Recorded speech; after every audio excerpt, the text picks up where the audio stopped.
Hi dears, നളൻ്റെ Damayanti വായനയിലേക്ക് എല്ലാവർക്കും സ്വാഗതം.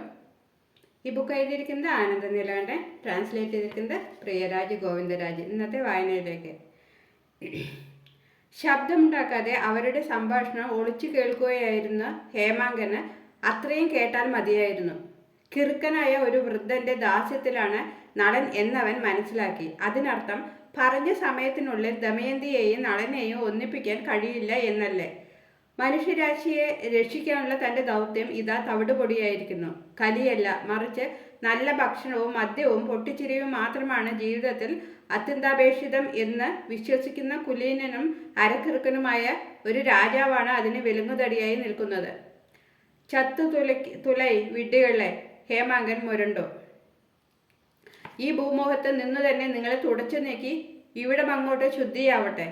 ഉരകങ്ങളെ വീണ്ടും ഈ ഭൂമിയുടെ അധിപരായി വാഴിക്കട്ടെ ബ്രഹ്മദേവൻ. താൻ കണ്ടെത്തിയതിനെ കുറിച്ച് വിശദമായി തന്നെ ദമയന്തിയോട് പറയണമെന്ന് ഹേമാങ്കൻ നിശ്ചയിച്ചു. പക്ഷെ നളൻ അയോധ്യയിൽ ഉണ്ടെന്നുള്ളതിന് എന്തെങ്കിലും ഒരു അടയാളം കൊണ്ടുപോകേണ്ടതുണ്ട്. ഒരു മുദ്രയ്ക്ക് വേണ്ടി അവൻ അവിടമാകെ പരതി.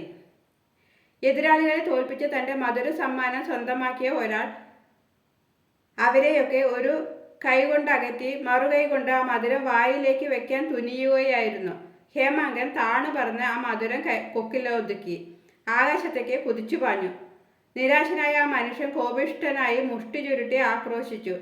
അല്പനേരം മുൻപ് അയാൾ തോൽപ്പിച്ച ആളുകളെല്ലാം അയാൾക്ക് വന്ന ദുര്യോഗം കണ്ട് പൊട്ടിച്ചിരിച്ചുകൊണ്ട് അടുത്ത ഇടം ലക്ഷ്യമാക്കി ഓടി. വിലപ്പെട്ട ആ വസ്തുവിനെ കൊക്കിനുള്ളിൽ ഭദ്രമായി വെച്ച് ആ വിഡ്ഢികളെ വിസ്മൃതിക്ക് വിട്ട് ആശ്വാസത്തോടെ ഹേമാങ്കൻ വിദർഭരാജ്യം ലക്ഷ്യമാക്കി പറന്നു. കൊതിപ്പിക്കുന്ന ആ പലഹാരത്തിന്റെ നറുമണത്തിന് കീഴ്പ്പെട്ടു പോകാതിരിക്കാൻ അവൻ നന്നേ കഷ്ടപ്പെട്ടു. അവൻ ആ ലഡു ദമയന്തിക്ക് മുന്നിൽ സമർപ്പിച്ചു. ആ മധുരദ്രവ്യത്തിൽ നിന്നും ഒരു കഷ്ണം അടർത്തിയെടുത്ത് അവൾ നുണഞ്ഞു വായിൽ അലിഞ്ഞു ചേരുന്ന അതിൻ്റെ രുചിയിൽ ഒരു നിമിഷം ലയിച്ച അവൾ അടുത്ത നിമിഷം പൊട്ടിക്കരഞ്ഞു. ആരും ഒന്നും ഉരിയാടിയില്ല. ഒന്നും ഉരിയാടേണ്ട ആവശ്യം തന്നെ ഉണ്ടായിരുന്നില്ല. ആ രുചിമേളത്തിന്റെ സൃഷ്ടാവ് നളൻ തന്നെ എന്നതിൽ തർക്കമേതും ഉണ്ടായിരുന്നില്ല. എവിടെയുണ്ട് നളൻ? അവൾ ചോദിച്ചു. കണ്ടതും കേട്ടതും അറിഞ്ഞതുമല്ല ഹേമാങ്കൻ വിശദമായി പറഞ്ഞു. ദമയന്തി ചിന്താമഗ്നിയായി കണ്ണുകൾ അടച്ചു.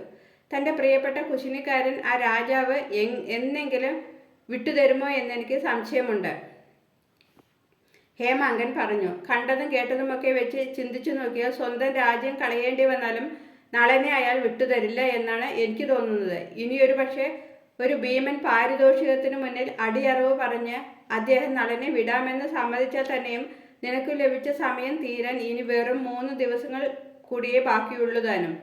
ദമയന്തി കണ്ണുകൾ തുറന്ന് അവനെ നോക്കി പുഞ്ചിരിച്ചു. ഋതുപർണനെ കൊണ്ട് തന്നെ നളനെ ഇവിടെ എത്തിക്കാൻ ശ്രമിച്ചാലോ?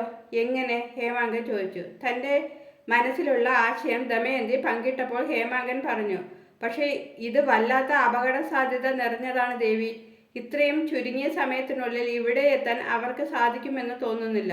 എന്നെ പോലെ പറക്കുവാനുള്ള കഴിവില്ലാത്തതിനാൽ ഒരാഴ്ചയെങ്കിലും യാത്ര ചെയ്തെങ്കിൽ മാത്രമേ അവർക്ക് എത്തിച്ചേരാൻ സാധിക്കുകയുള്ളൂ. ഇനിയും നിനക്ക് നളനെ മനസ്സിലായിട്ടില്ല, ദമയന്തി പറഞ്ഞു. തൻ്റെ ശയ്യയിൽ നിന്നും ഒരു തുണിച്ചുരുൾ അവളെടുത്ത് നിവർത്തി. അവളുടെ തന്നെ അതിമനോഹരമായ ഒരു ഛായാചിത്രമായിരുന്നു അത്. അതിനു പിൻവശത്തായി അവൾ തിടുക്കപ്പെട്ട ഒരു സന്ദേശം എഴുതുവാൻ തുടങ്ങി. എൻ്റെ പിതാവായ വിദർഭരാജൻ ഭീമസേന മഹാരാജാവിൻ്റെ ക്ഷണമാണിത്. ദമയന്തി ആ ചിത്രം ഭംഗിയായി ചുരുട്ടി ഹേമാങ്കന് കൈമാറി.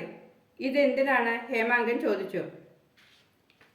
ഇന്നേക്ക് 4-ാം നാൾ നടക്കാൻ പോകുന്ന അദ്ദേഹത്തിൻ്റെ മകളുടെ സ്വയംവരത്തിനുള്ള ക്ഷണം. നിങ്ങൾക്ക് ഭ്രാന്ത് പിടിച്ചോ? ഹേമാങ്കൻ ഭയത്തോടെ ചോദിച്ചു. ഇതിനും നളനെ ഇവിടെ കൊണ്ടുവരാനായില്ലെങ്കിൽ പറഞ്ഞു വന്നത് മുഴുമിപ്പിക്കാനാവാതെ ദമയന്തി തിരിഞ്ഞു നിന്നു. എങ്കിൽ മറ്റൊരു വിവാഹത്തിന് ഞാൻ ഒരുക്കമാണെന്ന് താതനോട് പറയും. എന്നെ വേണമെന്നുണ്ടെങ്കിൽ അടുത്ത 3 നാളുകൾക്കുള്ളിൽ നളൻ ഇവിടെ എത്തിയിരിക്കണം. തികട്ടി വന്ന ദുഃഖം മറയ്ക്കുവാൻ ദമയന്തി പുറകോട്ട് തിരക്കിട്ട് നടന്നു. അവൾക്ക് പിന്നിൽ വാതിൽ ശക്തിയായി അടഞ്ഞു. ഇനിയൊരു ദിവ്യാത്ഭുതം സംഭവിച്ചെങ്കിൽ മാത്രമേ ഈ ദമ്പതികൾ ഒന്നിക്കൂ എന്ന് മനസ്സിലോർത്തുകൊണ്ട് ദമയന്തിയുടെ സ്വയംവര ക്ഷണക്കത്തുമായി ഹേമാങ്കൻ അയോധ്യയിലേക്ക് പറന്നു. ഇന്നത്തെ വായനയോട് അവസാനിക്കുന്നു. Thank you for watching.